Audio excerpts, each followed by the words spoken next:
Ազգանունս Կոյցիկով Բորիկ, Ավդիխանյան Գևորգի հայրն եմ, նոյեմբերի 7-ին տղա Շուշիում վիրավորվեց ծանր, 9 օր պարկելուց հետո ինքը մահացավ։ Ես խիշ շեշտեցի նոյեմբերի 7, 9-ին էլ այդ բանը,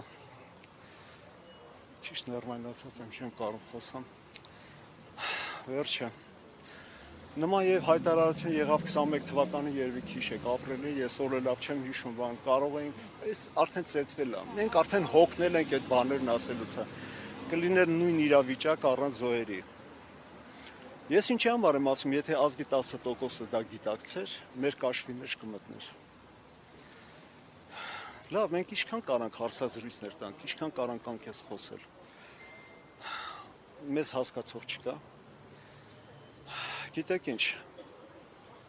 հայտնի բան է, որ 20 թվականի պատերազմի ժամանակ արտասահմանից եսի նկատի ունեմ Ռուսաստան, Եվրոպայից բավականի տղաներ եկան, զոհվեցին եւ գցենք շատերն էլ գնացին փառքասու, որ կենթանի մնացին, փառքասու, որ կենթանի մնացին, գնացին, իրանց տներում այդ ցուքը չեղավ, ոնց որ գցենք մեր տներում դա։ Անցել է 4 տարի, մեր ամբողջ ազգը դա դիտում է։ Հիմա տեսեք եւ դրսում մարդիկ տեսնում են եւ տեսնում են, որ այս ազգի մոտ, մեր ժողովրդի մոտ միասնություն չկա։ Ամեն անգամ մենք գալիս ենք մեր հոգու կսկիծով խոսում ենք, խոսում, բայց ոնց որ ասած մեզի լսող չկա։ Ինչ է, մենք այդքան առհամարված ենք։ Ես շուտ այնս Facebook չեմ մտել, ես վերջերս մտնում եմ, բան, ունես թեթևակի բան, շատ մարդիկ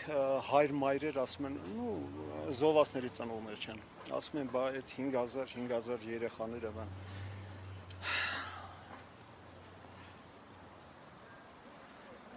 Մենք քաղաքական գործիչներ ունենք, ընդդիմադիրները եսի նկատի ունեմ, որոնք այս 4 տարվա մեջ այս 5000 զոհի անունը 5000 անգամ ասել են։ Չեն ասել նրա համար, ես պարզ ձեզ ասում եմ, չեն ասել նրանց համար, որ գիտեք, մեզ կարեկցելով կամ բան, ասել են իրանց քաղաքական ուղղակի այդ խոսույթը բան էլի, ավելի ծաղկացնելու, ավելի ոնց որ ասած արժեք ունենալու համար։ Հիմա տեսեք, այս ամեն ինչը շատ հապճեպ եղավ, 7 ծնող ենք մենք հավաքված, բան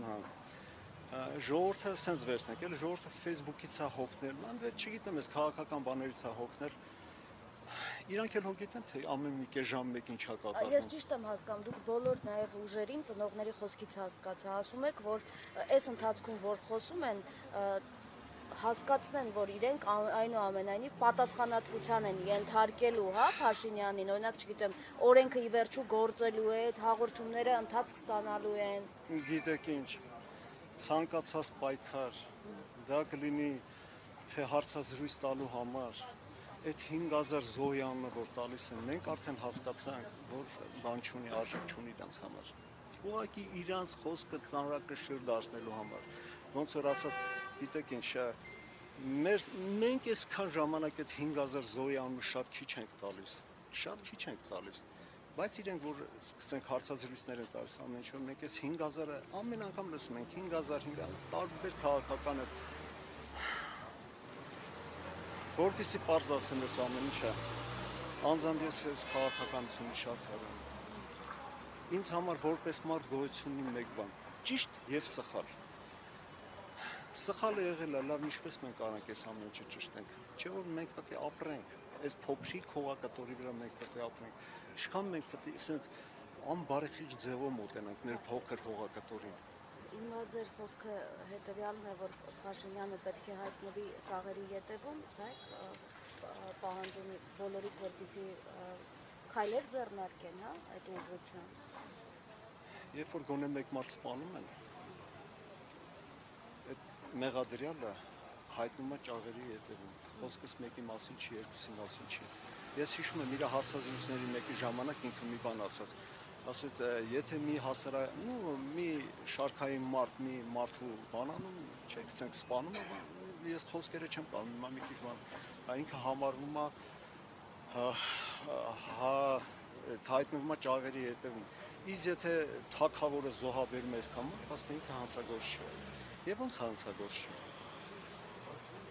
Հասկացաք ես ինչ եմ ասում։ Ինքը ոնց հանցագործ չի։ Իրեն առաջարկվել է 2 անգամ կանգնեցնել պատերազմը։ Հոկտեմբերի 7-ին, հոկտեմբերի 19-ին։ Լավ ընդունենք մինչև հոկտեմբերի 7-ը, շատ ցավալի ասել, զոհվել են, մարդիկ զոհվել են, պատերազմը ցանկալի բան չի, բայց լինում է դա 7-ից հետո, որ վերցնենք մինչև նոյեմբերի 9-ը, կանգնեցնել պատերազմը,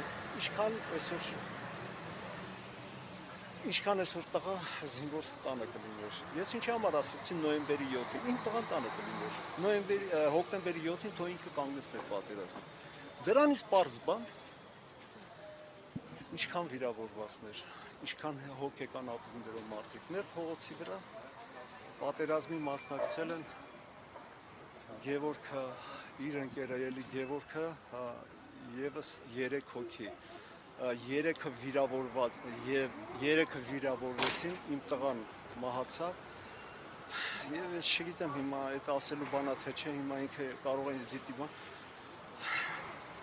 եւ այս տղայի հետ ես որ խոսում եմ, ինքը միշտ այդ պատերազմական վիճակն է, ինքը հոգեկան ծանր ապրումների մեջ է։ Վիրավորվել է, ես օրինակ նայում եմ մեր զինվորներին, շատ զինվորներ թևերը չունեն, ոտքերը անդամարատված են, բայց էլի գիտեք ինչ, իրանք էլի հոգեկան այդ ապրումների մեջ էլի նույնիսկ ամուսնացել են որոշները, բա հոգեկան ինչքան ապրումներով մարդիկ կան, ինչ պետք է լինի նրանց ճակատագիրը։ Բնականաբար տարիները անցնում է, իրանք մեծանում են, նույնիսկ հասարակ մի բան կյանքից վերցնենք, էլի պետք է ամուսնանան, չեն կարողանում ամուսնանալ։ Լավ, վերջնականապես մենք իրավունք ունենք մեզ ասելու, այս ինչ ջարդ կազմակերպվեց մեր ժողովրդի հանդեպ, այս ինչ ջարդ էր, այս ինչ անհասկանալի ձևով իրանք ամեն ինչ ներկայացնում են այնպես ինչ որ կա, բայց ես որ նայում ես խորքային բանով, չէ, ժողովուրդը չի կարող հասկանալ։ Այնքան են այս քաղաքական բաներով, այս ինչ ասել, խաբել, որ ժողովուրդը մինչև մալը չի կարող։ Ես զարմանում եմ, որ մինչև իր հետևից մարդիկ են գնում։ Անկեղծ ասած շատ եմ զարմանում։ Ես իմ հարցազրույցների ժամանակ մի օր մի բան ասեցի, պարտադիր է ձեր ընտանիքները ցենց բան կատարել, որ դուք նոր հասկանաք։ Հիմա երևի դուք ինձ հարցնեք, բա լավ, այդ ծնողներով ինչի համար։ Ձեր մյուս հարցը դա է, ես հաստատ գիտեմ դա։ Ես ոչ մի ծնողի փոխարեն չեմ կարող ասել։ Ես իմ հոգու մեջ մենակ մի բան գիտեմ, իմ տղայի արյունը պիտի ջուր չդառնա։ Իրան հուղարկավորել են զինվորական հագուստով։ Տղայի շիրիմի վրա մեր հայկական դրոշն է։ Մենք հիմա ասես խոսում ենք, գնում ենք տուն։ Բալա, որ մենք մեր տղաների շիրիմների մոտ ենք գնում։ Մեկը կա, որ մեզի հասկանա, ընկալի, այս ինչ են, ամուսիներով նստած մայրն ու հայրը, ինչ ենք մտածում։ Գիտեք ինչ, այս տխրության չափ ու սահմանը չկա։ Չկա ու նրա համար, որ չի բացահայտում։ Սես մի տեսակ գիտեք ինչ, մի մարդ ոնց որ իմ մոտ անես տպավորությունը, որ ամենակարող եկել է, ինչ ուզենա ասի, ինչ ուզենա անի։ Արեց, կուլ տվեցինք եւ եկավ այս Արցախի ժողովրդի տեղահանումը։ Ղարաբաղ, ինչու է Ղարաբաղ ասում։ Ես Արցախ եմ ասում։ Պատասխանատվությամբ պետք է ենթարկվեմ, թող ենթարկվեմ։ Ինչի մասին է խոսքը։ Ինչքան կարելի է։ Չգիտենք ինչ ընթացք ունենա շուտով ընտրություններն է։ Մենք էլ արդեն այս ընտրությունները ամեն ինչ խորքային ենք նայում, բանի նման չէ, որ խոստումներ են տալիս, մենք ինքս 64 տարեկան մարդ, գիտեք, ես ինչքան ղեկավար եմ թողել, ինչ խոստումներ եմ լսել։